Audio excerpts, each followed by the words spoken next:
गांव में खूसटमल नाम का एक सेठ रहता था जो बहुत ही लालची था। किसानों को बेहला फुसला कर ठेके पर खेत में काम करवाता था और बाद में उनके सामने शर्त रचकर उनका हक मार लेता था। देखो मंगू, यह गरीब किसान भी बड़े अजीब होते हैं।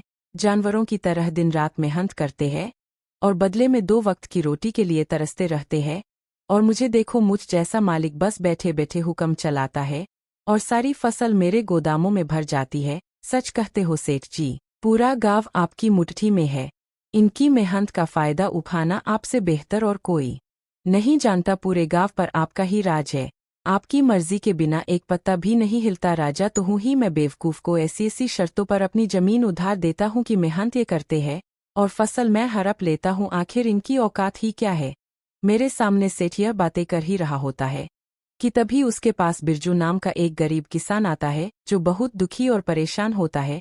सेठ जी, मैंने सुना है कि आप किसानों को अपनी जमीन ठेके पर देते हो। हाँ भाई, तुमने बिल्कुल ठीक सुना है, मैं अपनी जमीन ठेके पर देता हूँ। ठीक है सेठ जी, मैं भी आपकी जमीन पर खेती करना चाहता हूँ। मुझे भी 1 साल के लिए आपकी जमीन ठेके पर दे दीजिए। मेरा नाम बिरजू है और मैं पास के गांव काशीपुर में रहता हूँ। हम ठीक है बिरजू, मैं तुम्हें अपनी जमीन ठेके पर तो दे दूंगा, पर उसके लिए मेरी कुछ शर्तें सुन लो। ठीक है सेठ जी, बताइए क्या शर्त है।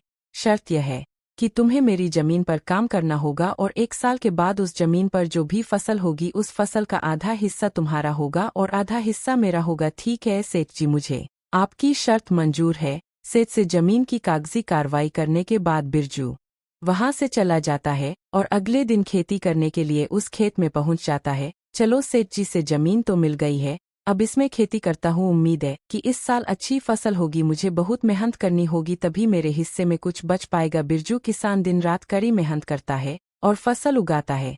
कुछ महीनों बाद फसल उगकर तैयार हो जाती है। बिरजू अब अपनी उस फसल की कटाई भी शुरू कर देता है। चलो भाई, इस साल तो बहुत अच्छी फसल हुआ है। अगर आधी जमींदार भी ले जाएगा तो भी मेरे हिस्से में कुछ तो आ ही जाएगा।